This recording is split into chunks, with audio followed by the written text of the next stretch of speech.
Hát ez azt kell mondjam, hogy már ennélkül szerintem nem nagyon lehet élni, és azt gondolom, hogy ha most már nem nagyon használnak cégek ilyen rendszereket, akkor elég komoly hátrányba kerülhetnek. Mert ha most én jól veszem ki a szavaidat, akkor most már ennélkül, hát én azt gondolnám, hogy nem nagyon van esély mondjuk bárkinek, aki most indul. Jó, nyilván persze egy induló vállalkozás az mindig egy picit egyszerűbb, de ahogy hallgatom ezeket az automatizációs funkciókat, pont ennek a mesterséges intelligenciának a segítségével, hát én nehezen tudnám elképzelni, hogy ezt én otthon egyedül, hogy én, mint egyéni vállalkozó, akkor én munkát vállaljak, árajátot írjak, ügyfélhez kijárjak, akkor képezzem magam szakmailag, és mindezek mellé még üzemeltessek is egy olyan ügyfélrendszert, ami hát én töltöm föl hozzá az adatokat, és én böngészem vissza. Tehát, hogy ez most én úgy érzem, hogy egy kicsit olyan handicappel indul, akinek nincs valamilyen szintű rendszere összeintegrálva akármelyik mesterséges intelligenciával. Javíts ki, a tévedek. Hát én úgy gondolom, hogy ugye most valaki valamilyen iparágban vagy szektorban dolgozik, akkor nagyon fontos tudnia, meg tudatosítani, hogy hát nem egyedül van azon a piacon, és akkor ezt képzeld el, ez van, amikor a piacon vagyunk ugye többen, az a klasszikus piac, mikor így hétvégén vagy, ugye kint szombaton, és hát hogyha többiek hoznak valami csili-vili dolgot, akkor neked is kénytelen vagy hozni valami olyan csili-vili dolgot, mert hogyha nem követed a trendeket, akkor úgymond lemaradsz. Alapvetően nem fognak tőled vásárolni, vagy kevesebbet vásárolnak, vagy stb. És akkor vannak mindig ilyen sláger termékek, ugye, amikor sláger, hogy mit tudom, a kiwi, vagy a banán, vagy nem tudom micsoda, valami időszakok vannak, most mondok egy példát, karácsonykor nagyon sokan szeretnek venni banánt, ugye, mert az ilyen, meg a mandarint, igen. És ugye most te vagy a piacos, és nincsen mandarinod, vagy nincsen banánod, csak nem tudom mit van, körtéd van, akkor nem biztos, hogy sikeres leszel a piacon, tehát nagyon fontos, hogy mi egymást amúgy erősítjük ilyen szempontból, és hát hogyha aki lemarad, az ugye kimarad, ezt szokták mondani. Úgyhogy ezért nagyon fontos, és hát ezért kell úgymond mindenkinek használni az AI-t, mesterséges intelligenciát, hogy ne maradjon le a többiektől. Jó, ez teljesen nyilvánvaló. Egy olyan dolog jutott az eszembe, hiszen nagyon sokat beszélgettünk még ezelőtt a felvétel előtt, hogy pontosan mi lehetne az elképzelés, mert neked van egy észrevételed, hogy most mi zajlik a nagyvilágban. Nézzük meg egy kicsit abból a szempontból az AI-t, hogy mi az, mert hogy ugye rengeteg aggály van, tehát nagyon sok rádióműsor, tehát értse a néző is, nagyon sok rádióműsor van azzal kapcsolatban, most ez az AI nekünk nagyon sokat segít, nagyon sokat nem segít, vagy például Hanula Barna mondta az egyik podcastben, mint vendég, hogy megtanítják a diákokat például az AI-nak a használatára, hogy kiadnak nekik feladatot, mert csak értsétek, hogy ugye sokan tiltják az AI vagy a számítástechnikának a használatát, főleg ugye most már van a platformok, amik hát bizonyítottan most már kicsit elferdítik a gondolkodásunkat, de semmi extra. Viszont az, hogy meg kell tanulnunk ugye egyre jobban szimbiózisban működni, és tényleg arra használni ezt az egész rendszert, vagy amire kitalálták, hogy egy kicsit segítsen nekünk információt gyűjteni, és vissza egy kicsit Hanula Barnára, hogy kiadott a diákoknak feladatot, hogy valamilyen dolgot oldjanak meg egy tervezési folyamatnál, és hogy a diákok a ChatGPT használatával képesek voltak megtanulni bonyolult képleteket, amiket ugye később járműdinamikán is tudnak használni, és teljesen mindegy, hogy milyen szakirányba, de hogy megtanultak integrál számítást, meg a matematikát, hogy az mindannyiunknak veszőparipája, valaki érti, valaki belenéz egy könyvbe, és meg tudja oldani a felét egy pillanat, valaki napokig tanulja, akkor sem nagyon érti, átrágja magát, 2-es, 3-as érettségi, oké, köszi szépen, hello, ennyi volt, de hogy most ez igazából megint egy kétélű fegyver, én úgy gondolom, mert most erről is beszélnek, meg arról is beszélnek. Hozhatnék föl rengeteg példát, hogy mit tudom én, csak egy sport, mennyire veszélyes, vagy mennyire nem veszélyes, de most akkor nézzük meg arról az oldalról, hogy te, mint szakember, hogy te mit látsz ebből az egészből, hogy mennyire lehet ezt használni arra, hogy ez rossz legyen nekünk, illetve hát vannak áldásos tapasztalataim nekem is, meg áldásos tevékenységek, amikben én tudom hasznosítani a ChatGPT tudását. De hogy mi lehet ennek a negatívja? Hogyha valaki olyanra használja, amire nem biztos, hogy kéne. Hát egyszerűen ez a szándék, hogy mi a szándék vele. Tehát, hogy ahogy mondtad, hogyha oktatás, fejlődés, és a gyerek van dolga, tanuljon meg, mit eddig nem tudott, és tényleg ezzel ugye jobbá tegye mások életét, ugye akkor az pipa, akkor az rendben van. A szándék az, hogy valakit lenyomjak, legyúrjak, és megelőzek olyan szinten, hogy nem etikusan, etikátlanul, tehát nem az egészséges verseny, hát akkor az nem jó. Viszont a mesterséges intelligencia, ő ezt nem tudja eldönteni. Tehát ő megkérdezett tőle, hogy ezt hogyan tudom megcsinálni minél hamarabb, minél hatékonyabban, azt ő szépen segít benne. Hogy most mi a szándék mögött, azt ő nem igazán méri fel. Tehát, hogy most te oktatni akarod, vagy butítani az embereket, az neki ugyan mindegy, csak ő megírja, hogy hogyan tudod megcsinálni gyorsan és hatékonyan. Kvázi így asszisztál benne, hogyha azt mondom, hogy én meg akarom előzni valamelyik versenytársamat, ő ezzel foglalkozik, elemezt ki a weboldalát, tattara, és ő kielemzi nekem, és akkor azt mondom, és akkor én meg azt mondom neki, hogy. Igen. És ezt ő nekem leírja. Hát igen, ebben ő segít. Tehát nem fogja nekem azt mondani, hogy te figyelj, ez azért hogy kielemezte meg, hogy ezt megcsinálta meg, hogy neked ez a terved, de ez így annyira nem jó. Tehát ezt nem nagyon kéne csinálni. Tehát ilyet ő akkor nem tud ezek szerint úgy automatán? Vagy hogy tanul az AI egyáltalán? Hát azt a fejlesztők, igen, ezt alapvetően a fejlesztők tudják, hogy hogyan tanul, lehet tanítgatni, meg lehet ugye minél több információt adni. Hétköznapi nyelven, hogy tanulhat egy mesterséges intelligencia? Hát adatokból, információkból, igen. Ugye egyszer az, tehát most alapvetően algoritmusok, adatok, információk vannak mögötte, tehát if-ha feltételek úgymond. Valamelyik programozó kolléga azt mondja, ez csak egy if-ha, meg adatbázis, meg információ. Én mert programoztam 10 évvel ezelőtt is úgymond mesterséges intelligenciát, vannak ilyen kollégáim, akik ezt mondják, valamilyen szinten igazuk is van, meg nem is.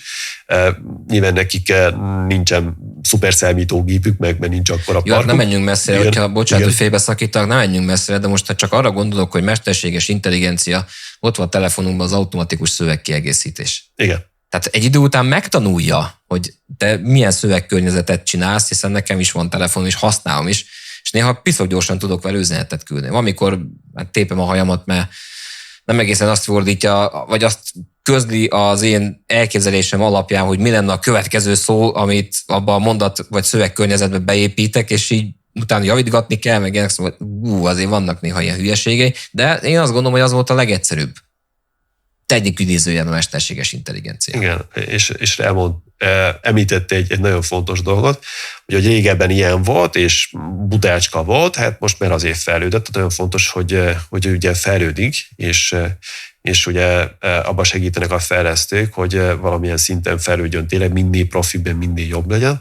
De azt mondom, mindegy, hogy milyen profi, milyen jó, meg hiper-szuper gyors, itt mindig az fontos megvizsgálni mögötte, hogy mi a szándék, és az is nagyon fontos szerintem, hogy nem biztos, ami most gyorsan és hatékonyan meg tudok csinálni, az lehet, hogy hosszú távon nagyon is jó. Tehát így úgy, hogy ez itt egy érdekes téma. Hát belenyúltunk a darásvészekbe, és nem véletlenül nem ok nélkül tettük ezt. Kicsit még ezt a mesterséges intelligenciát olyan szempontból vizsgáljuk meg, hogy most már van többfajta rendszer is. Most már nem csak az egy van, ugye, amit általában ismerünk, a ChatGPT, most már van nagyon sok, de nyilván erről nem veled kéne beszélgetnem elsősorban. De hogy mégis te, ugye, hogy mint a beszélgetésünk elején is pontosan tudjuk, hogy te ugye cégeknek segítesz ugye különféle ilyen háttér folyamatokat elősegítő rendszereket tervezel, fejlesztesz, stb. De hogy amikor ugye dolgozol egy AI-val, tehát hogy beleintegrálod ebbe az egész általad kifejlesztett rendszerbe egy mesterséges intelligenciát, föltöltesz bele adatokat, irányelveket, stb.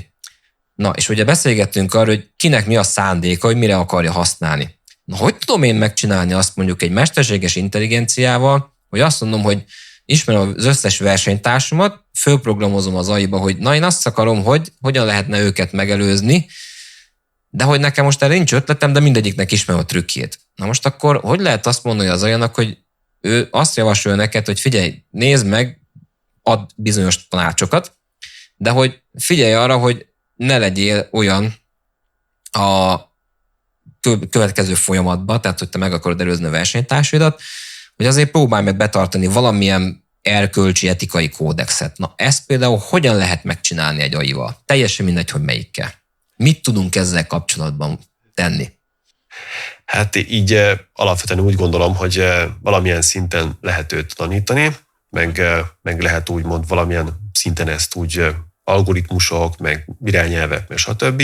De hát alapvetően nem erre vannak tervezve az AI-k, arra van tervezve, hogy mit tudok csinálni gyorsan és hatékonyan, tehát hogy mit lehet megtenni, és egyfajta ilyen etikai iránytű az nincsen bennük alapvetően, de sokszor a gazdájában sincs, ugye ez itt a probléma alapvetően, mert hogyha tényleg úgy van az AI úgy felprogramozva, hogy ugye, ahogy az ember szeretné, meg gondolna, akkor az ugye olyan is lesz, hát lásd a NATO-nak is van AI-ja, meg Oroszországnak is, meg Kínának is van AI-ja, ott is alapvetően egy verseny.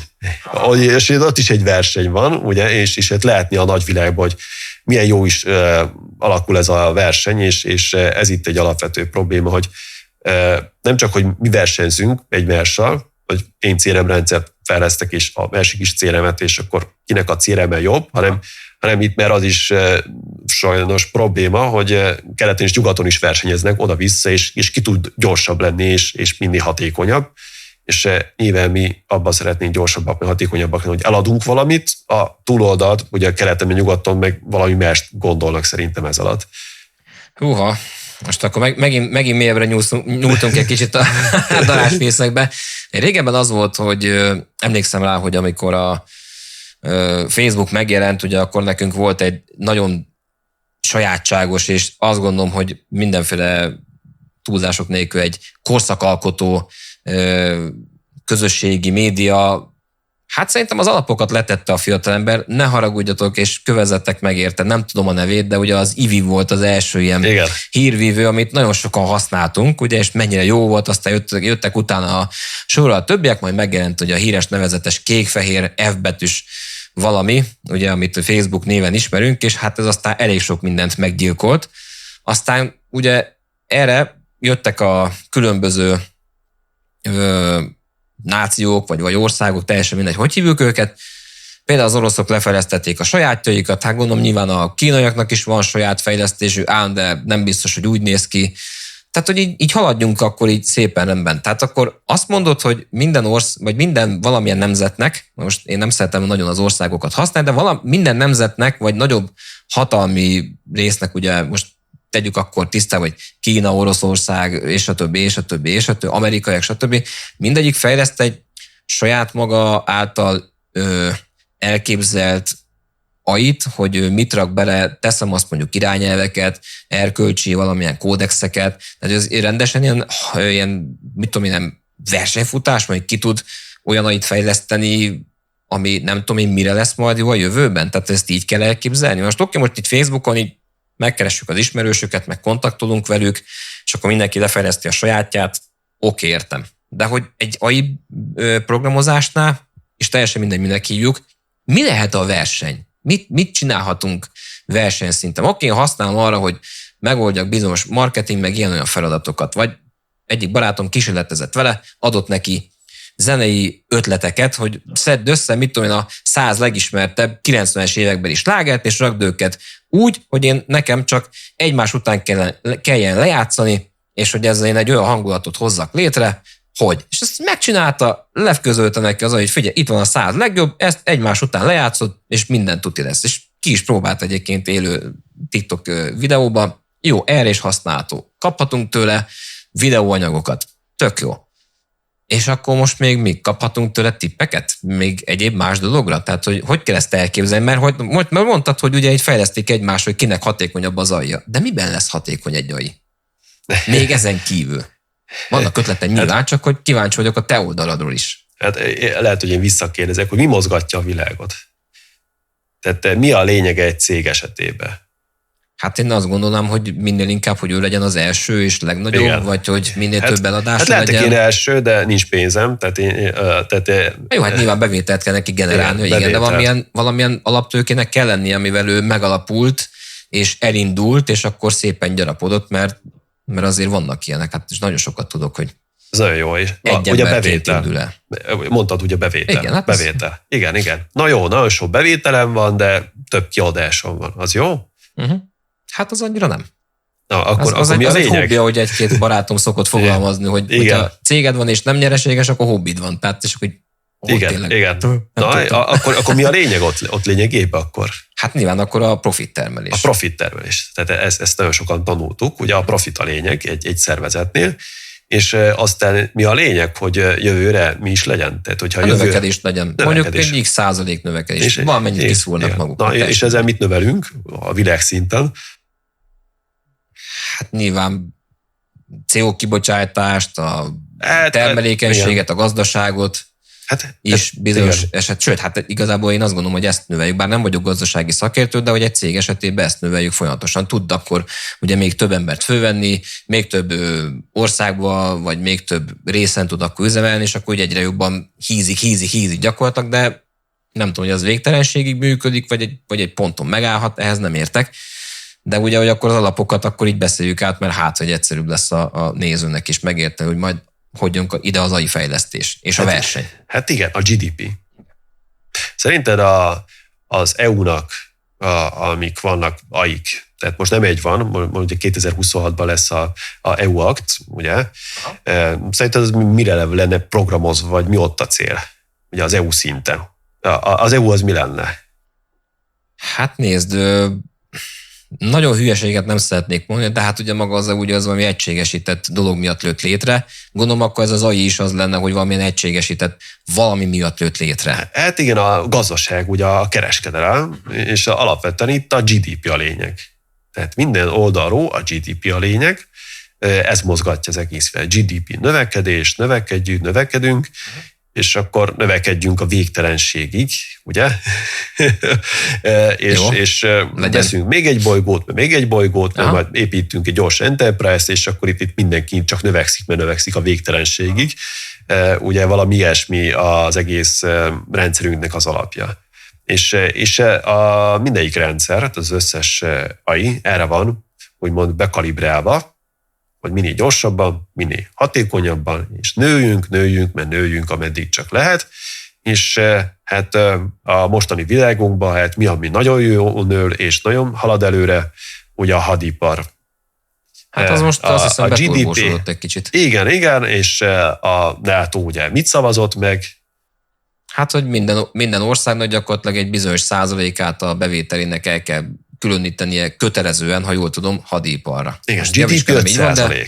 5%. Tehát helyben vagyunk. Tehát GDP 5%. Tehát, és akkor innentől meg lehet vizsgálni, hogy nagyon jó, szuper, és akkor a legnagyobb AI döntést támogató rendszerek mit támogatnak? GDP 5%-ot, és azt támogatják, hogy a hadipar az menjen fölfelé, és itt egy olyan fajta verseny van, hogy hát ki tud gyorsabban, minél hamarabb, minél több fegyvert gyártani, mert lassan, tehát itt tartunk, tehát így felé tart nagyon a világ, és mi hétköznapi emberként ugye használjuk ezt a rendszereket, mesterséges intelligencia, mert stb. Fú, de jó, segít minket, mert szolgál minket, de mi is egyfajta versenyhelyzetben vagyunk, és nekünk is csak nőni kell, meg nőni, és minden nő csak a végtelenségig, csak én úgy gondolom, hogy ezt nem lehet a végtelenségig elvinni. Mi lesz ennek a vége vajon? Tehát, hogy tényleg az lesz, mint a Terminátor filmekben, hogy egyszer csak a Skynet életre kell, hogy nagyon sokat fantáziálunk kerül, és ez most elő kell, hogy jön ez a téma, mert hogy tényleg, tehát, hogy ugye megvan a dátum, ugye láttuk ha jól emlékszem, talán a Genesisbe, a Terminator Genesisbe ott volt, hogy amikor már ott létezett ez a játék, és akkor kezdődött előről a folyamat, ugye, hogy akkor csak eljutottak a kezdőpontra, amikor csak visszaküldték a Schwarzit, ugye, és akkor így ott gyakorlatilag megállt ez a dolog, de hogy kell elképzelni, hogyha most itt minden ezekre a dolgokra van beállva, mert hogy te valamit észrevettél, és ugye itt az AI fejlesztés közben, meg hogy itt próbálgattál dolgokat, tehát hogy nem véletlenül vagyunk most ennél a témánál, mert hogy a Soma egyébként egy elég jó kísérletező emberke, és valamit észrevett, és hát valamit elkezdett fejleszteni, aminek most van egy kis visszhangja. Mondjuk úgy, hogy globál szinten, X-en már teszteled, ugye? Tehát, hogy már ez már zajlik ez a teszt, és vannak vegyes visszajelzések, hogy úgy mondjam. De hogy akkor, igen. Hát igen, de hogy akkor mesélj erről egy kicsit, hogy oké, megérkeztünk az AI-hoz, oké, megvan, hogy mindegyik GDP emelkedése van meg, a különböző nemzetek azok versenyeznek, hogy ki lesz a legjobb AI rendszer, és hogy fog támogatni, és hogy tattara, de oké. De akkor te most mit is vettél észre, és mi az, amiben most belenyúltál igazából? Mert te most nem darásfészekben jött, vódarásfészekben nyúltál, te most bele gyakorlatilag védőruha nélkül. Én a bolygóba nyúltam bele. Azért mondom, hogy te nagyon komolyat csinálsz itt, és ez ilyen globál, tehát hogy nem véletlenül van mögöttünk ugye ez az iránytűs dolog, hogy te valamit akkor most itt elkezdték kidolgozni magadnak. Hát honnan is indult az egész? Alapvetően onnan indult elő, vagy onnan jött elő, hogy észrevettem nagyon sok ügyfélnél, meg cégnél, ugye, hát úgymond likviditási problémáik vannak, nem valami jó megy, és mindenki érzi a piacon, hogy valami nincs rendben. És az meg ilyen fura volt számomra, hogy a környezetemben egyre több cég, egyre több vállalkozás így előhozta azt a szót, hogy hadipar, tehát kérek ideajánlást, odaajánlást, tehát így elkezdtek így ezek a szavak csöngeni, hogy hadipar, meg fú, de jó, meg 5%, meg fú, de okosak vagyunk, mert védekezni kell, nem tudom ki ellen, meg mi ellen, meg nem tudom, mire kell az a sok fegyver, majd mindenki fog gondolom otthonra kapni 2 valami lőfegyvert, vagy nem tudom, mire kell, fogalmam sincs, és elkezdtem így utána nézni, és hát mivel én programozó vagyok, és a fejlődést nézem, és a fejlesztéseket, és hát belenéztem úgymond a múlt történelembe, és hát az első világháború legnagyobb fejlesztése és legnagyobb fejlődése az a vasút volt, és azért, mert hogy minél hamarabb leérjenek a katonák a határa, és tudjanak úgymond harcolni. Ez volt ugye a második világháborúnak ugye a kommunikáció, a rádiózás, hát most nézzük a rádió meg a kommunikáció, az hol tart, ugye mindenkinek van egy jó kis okos eszköze, és akkor telefonálunk minden pillanatokat. Vasútunk van, de most az nem annyira fontos, ugye? Az egy első világháborús. Van telefonunk, rádió, mi ez, morzegépünk. Igen. Kiképeztük rá az embereket, oké. Igen, most mert ugye a vasutat is kezdik nagyon úgy felezgetni, mert sajnos vannak a videók, meg képek fent, hogy a vasúton mostanában nem szerelvényeket visznek, meg nagyon sok utast, hanem tankokat, meg egyéb ilyen dolgokat. Ugye sok videó ilyen felkerült már az internetre.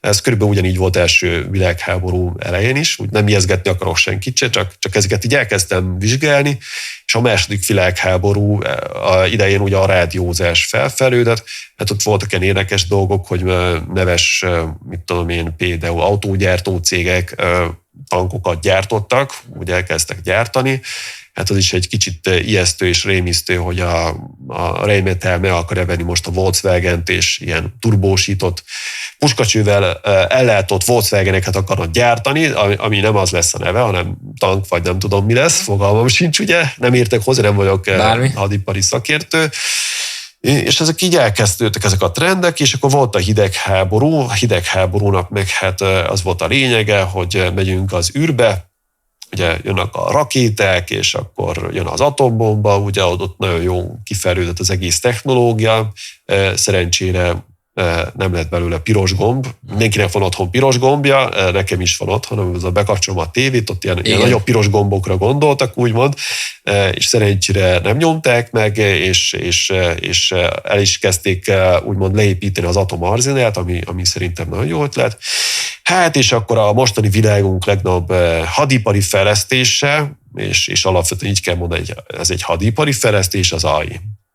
És ezzel együtt a kibertér, tehát mi alapvetően, mint lakosok, most így nyomkodjuk a ChatGPT-t, meg egyéb DeepSeek-től kezdve bármelyiket, mindegy melyiket mondom, ez valamilyen szinten ilyen kicsit ilyen polgári szintű tesztalanyok vagyunk, úgymond, és ez mind alapvetően hadipari termék, és hát vannak ilyen bejegyzések, azt meg lehet nézni az X-en is, hogy AI-t fejlesztünk, de nem tudjuk, hogy háborút vagy a békét fogja szolgálni. Tehát nagyon sok AI fejlesztőnek ez itt is probléma, hogy úgy szét van szeparálva az egész cég és vállalat, így nagyon nagy vállalati cégekről is lehet beszélni. Hát érzik már a programozók is? Hogy hát vannak ilyen jelzések, hogy billegünk, hogy oké, hogy fejlesztünk, de kinek és mire. Tehát így ezek érdekes kérdések. De én mindig keresnek AI fejlesztőket, én mindig hallom.